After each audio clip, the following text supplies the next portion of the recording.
सबको भिगोने।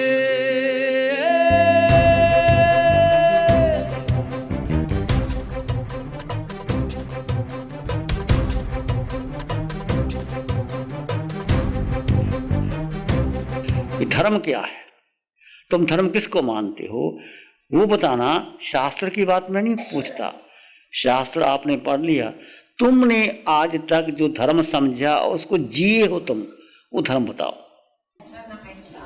मैं क्या हूं, पहचानना मैं क्या हूं। ठीक बात है, आपने सभी ने उत्तर दिए, अच्छे उत्तर हैं आपके, पर हम खुद खोज करेंगे कि क्या मैंने अपने को पहचाना, क्या मैं अपने में स्थित रह पाया। एक बच्चे से पूछा, सुनिए, एक बच्चे से पूछा, बच्चे धर्म बताओ, वो क्या कहता है, स्कूल में जाना मेरा धर्म है। समझे, स्कूल में जाना मेरा धर्म है। बच्चे ने जो माता पिता ने सिखाया। ऐसे मैं आपसे पूछता हूं, बचपन में आपने जो कुछ भी किया वो धर्म करके क्या करते रहे। ये स्वभाव में आना धर्म है, ये शास्त्र की बात है। अहिंसा संयम तप, ये शास्त्र की बात है। दया में करना धर्म। पर तुमने आज तक धर्म मान करके जी वो क्या है, क्रिया को धर्म मान ली। बहुत अच्छा, आत्मज्ञान जगान नहीं तुमने आज तक किया वो बताइए। आज तक हमने जो धर्म माना था, महावीर के धर्म से परिचित नहीं थे। परिचित थे तो केवल शब्दों से परिचित थे। शास्त्र पढ़ लिया, लिख दिया, 25 बोल का थोकड़ा याद कर लिया, 9 तत्व याद कर लिया, मैं ज्ञानी बन गया, बोल ये है, वो इतने भांगे याद कर लिए। वो केवल तत्व ज्ञान की बात है, वो धर्म नहीं है, वो ज्ञान है, क्रिया है। देखिए, धर्म हम किसको मानते चलते हैं। यदि आप जैन हैं तो जैन लोग क्या कहेंगे, स्थानक में जाना धर्म है, कहते हैं ना। स्थानकवासी क्या कहते हैं, स्थानक में जाना धर्म है। और जो मंदिरवासी क्या कहते हैं, मंदिर में जाना धर्म है। अलग अलग लोग धर्म की अलग अलग व्याख्या करते हैं, पर ये धर्म नहीं है। तो धर्म क्या है, ये सब धर्म के अंग हैं, पर संपूर्ण धर्म नहीं है। जैसे मैं कहूं मेरे शरीर का नाम शिव मुनि है, तो शिव मुनि क्या, ये हाथ शिव मुनि है, क्या आंख शिव मुनि है, या चेहरा शिव मुनि है, ये हाथ शिव मुनि है, बोलो। पूरा शरीर क्या है, एक शिव मुनि का ढांचा है। ऐसे ही पूरा टोटलिटी वो है धर्म। टोटलिटी क्या है समझे, जैसे माली बगीचे में पानी देता है, फूल लगाता है, फूल के बीज लगाता है, फल के बीज लगाता है, उसको पानी देता है, खाद देता है, सूरज की रोशनी आती, चंद्रमा की चांदनी आती है। माली का अर्थ यही है कि जो बीज लगाए हैं फूल बने, फल बने, तभी माली का बीज डालने का सार हुआ। ऐसे ही यदि माली ने बीज लगा करके फल फूल लग गए फिर तो सार है, यदि फल फूल नहीं लगे तो सार नहीं। ऐसे ही धर्म है फूल का खिल जाना, धर्म है फल का लग जाना। जैसे आप एक आसन में बैठे, ध्यान के लिए बैठे, इकट्ठे होके बैठे, ये सारा आपका उपक्रम है। ऐसे ही है धर्म का मतलब है कि तुम्हारे भीतर एक आनंद का, शांति का, ज्ञान का, अमृत का खजाना खिले, फूल खिले, फल खिले, वो है धर्म। तो फल फूल कैसे खिले, जब आप पानी नहीं देगा। माली का कर्तव्य है कि वो बीज डाल करके पानी भी देगा, खाद भी डालेगा, सूरज की रोशनी भी आएगी, चंद्रमा की चांदनी भी आएगी, पर आने के बाद फल लगते हैं, फूल लगते हैं, तो माली की मेहनत सार्थक होती है। तुम हमारे पास 2 दिन रहे, 2 दिन रहने के बाद आपका टेंशन और बढ़ गया, आप और दुखी हो गए, तो फायदा क्या हुआ। अस्पताल में डॉक्टर के पास गए, बीमारी और बढ़ गई, तो फायदा क्या डॉक्टर के पास जाने का। तो 2 दिन यहां आने का मतलब है कि 2 दिन में आपका टेंशन सारा कम होना चाहिए, आपके भीतर चित्त आह्लादित आनंद से भर जाए, आप भीतर खिल जाओ, आप सबका हृदय परिवर्तित हो जाएगा। हम हजारों लोगों ने ध्यान शिविर किए, अंत में ऐसे होते हैं जैसे कि बेटी को आप विदा करते हैं ना, ऐसे लोगों की आंखों में आंसू आते हैं कि ये शिविर अभी कल तो कहोगे कि 2 दिन का और रखो, पीछे में 7 दिन का शिविर किया था तो लोगों ने कहा 15 दिन का रखो, महीने का रखो, अब हम घर में जाना नहीं चाहते, यहीं रहना चाहते हैं। तो ये धर्म है फूल का खिल जाना, फल का लग जाना। तो आपने उपवास किया पर आपका मन शांति नहीं हुआ तो उपवास करने का फायदा क्या? आपने माला फेरी, आपका मन शांति नहीं हुआ तो फायदा क्या? आपने समायिक की, आपका क्रोध बढ़ गया तो फायदा क्या? समय का अर्थ है समता में आ जाना।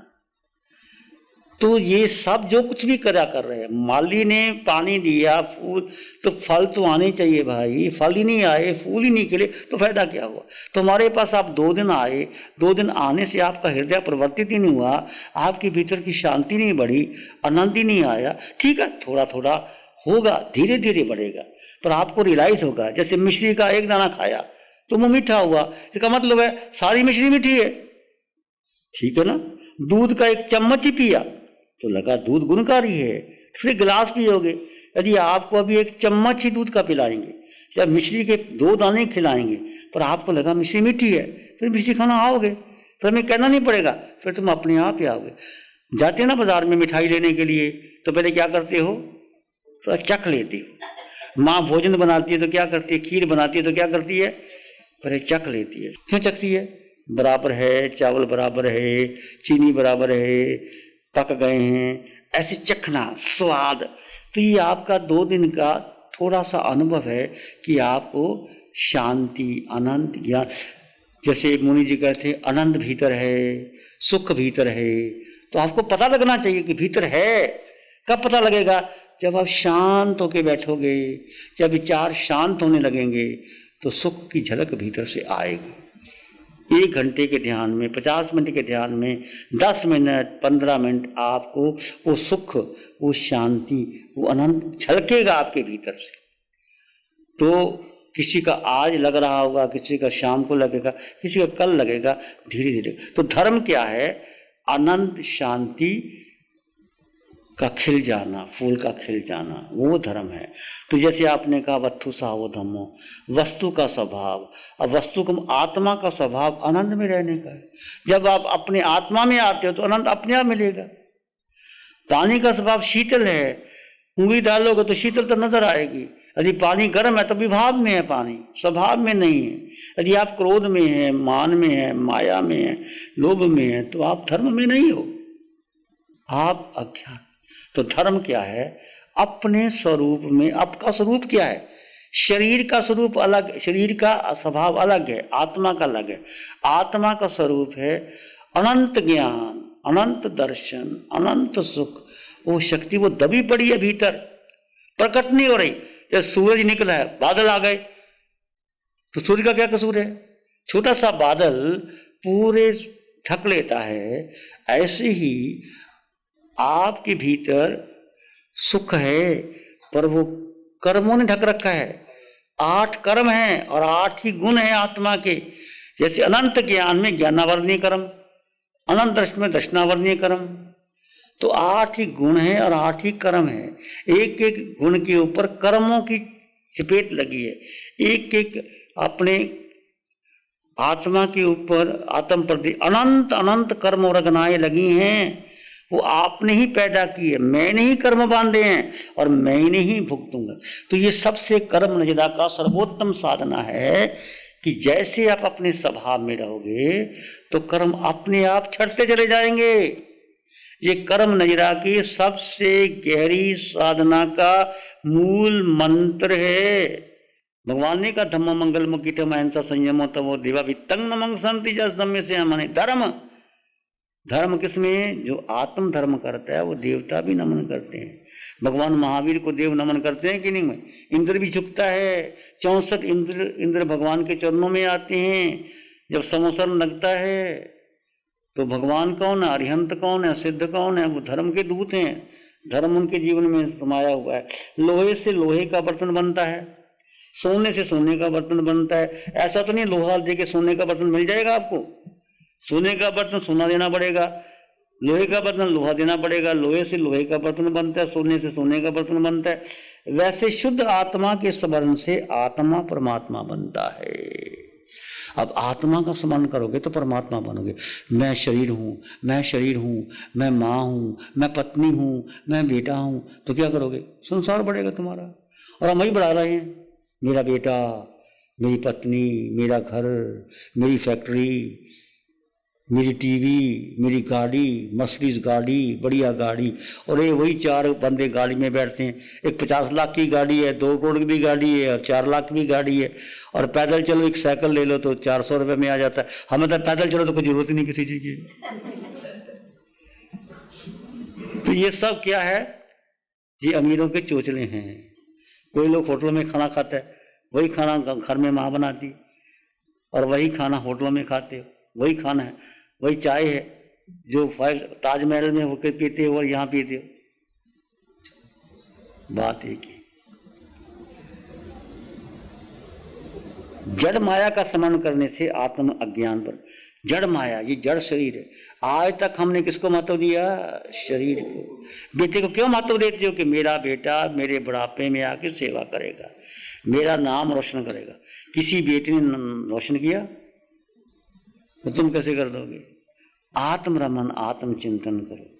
जो शुद्ध आत्मा में मगन है, उसमें दूसरे ग्रंथों का ज्ञान ना भी हो तो वह ज्ञानी कहलाता। कबीर पढ़े लिखे नहीं थे, खुद कहते हैं कि हमने कभी कागज को और कलम को छुआ तक नहीं। पर कबीर क्या थे? सबसे बड़े आत्मज्ञानी थे। तो ज्ञान भीतर से आता है, आत्मा से आता है। महावीर ने कौन सी क्लासेस पढ़ी थी बताओ? भीतर से ज्ञान आता है। हे आत्मदेव, अब तुम जागो, उठो, और ये 7 धातु में मल मूत्र के भाजन रूप जो शरीर है, तो शुद्ध आत्मा का स्मरण करके जगत के लिए पूजनीय बन जाओ। देखो शरीर में है क्या? आज तक शरीर को महत्व दिया। ये भोजन जो तुम करते हो, बहुत बढ़िया बढ़िया भोजन खाते हो, यही भोजन अंदर जाता है, फूड पाइप में जाता है, रस बनता है, शाम को क्या हो जाता है? अगले दिन विष्टा के रूप में निकलता है, तुम देख भी नहीं पाते। यही भोजन। और शरीर से क्या सुंदर शरीर का है, आंखों से क्या निकलता है? निकलता है। नासिका से क्या निकलता है? मुख से लार निकलती है। ये शरीर सुंदर क्या है? 9 द्वार से गंदगी निकलती है, पर शरीर में आत्मा है। आत्म तत्व को पहचानो। इस सप्त रूपी धातु मल मूत्र के शरीर में आत्म तत्व है, उसको जगाओ। महावीर ने आत्म तत्व की साधना करके केवल ज्ञान प्रकट कर लिया था। और तुम भी कर सकते हो, मैं भी कर सकता हूं, पर आपका संकल्प, पुरुषार्थ। सबसे पहली बात कि मैं आत्मा, अटल विश्वास। कैसा विश्वास?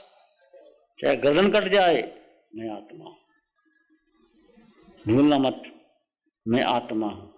आत्मा में, आत्मा अकेली नहीं, आत्मा में अनंत सुख है। आत्मा अकेली है, अकेली ही रहेगी। सुख अकेले में है, संगी साथी में सुख नहीं है। ये तो मोहनीय कर्म है हमारा।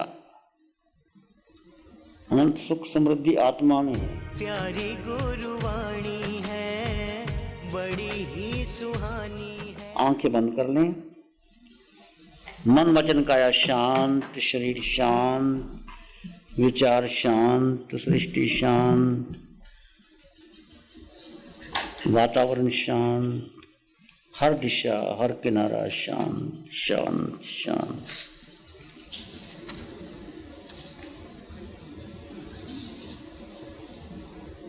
सिर के सिरे से पांव के अंगूठे तक अपने भीतर शुद्ध चेतना का एहसास कीजिए। तुम केवल आत्मा हो, केवल आत्मा हो। अपने भीतर के मौन और शांति का अनुभव करें। तुम केवल आत्मा हो। धीरे धीरे विचार शांत हो रहे हैं, मन शांत, आसपास का वातावरण शांत।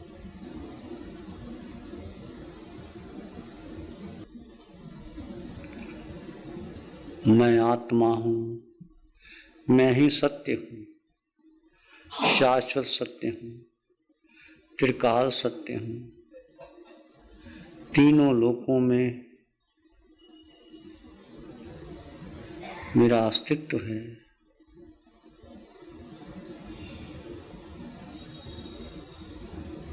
सुख मेरे भीतर है, शांति आनंद मेरे भीतर है, ज्ञान मैं स्वयं हूँ।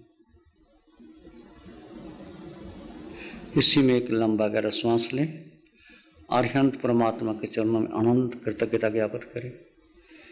एक और लंबा गहरा श्वास, अरिहंत परमात्मा के चरणों में नमन और वंदन। दोनों हाथों को आंखों पे ले जाएं, हल्का सा स्पर्श, धीरे से आंखें खोल सकते। नमो अरिहंतानंग, नमो अरिहंतानंग, नमो सिद्धानंग, नमो आर्यनंग, नमो उज्जैनंग, नमो लोय सब सावनंग, धम्मो मंगल मुखी ठमा हिंसा संयमो तवो देवावित्तं नमं संति जस धम्मे श्यामनो। श्री चत्तारी मंगलम, अरहंता मंगलम, सिद्धा मंगलम, साहु मंगलम, केवली पनत्तो धम्मो मंगलम। चत्तारी लोग उत्तमा, अरहंता लोग उत्तमा, सिद्धा लोग उत्तमा, साहु लोग उत्तमा, केवली पनत्तो धम्मो लोग उत्तमो। चत्तारी शरणं पवज्जामि, अरहंते शरणं पवज्जामि, सिद्धे शरणं पवज्जामि, साहु शरणं पवज्जामि, केवली पनत्तं धम्मं शरणं पवज्जामि। चारे शरण और न शरण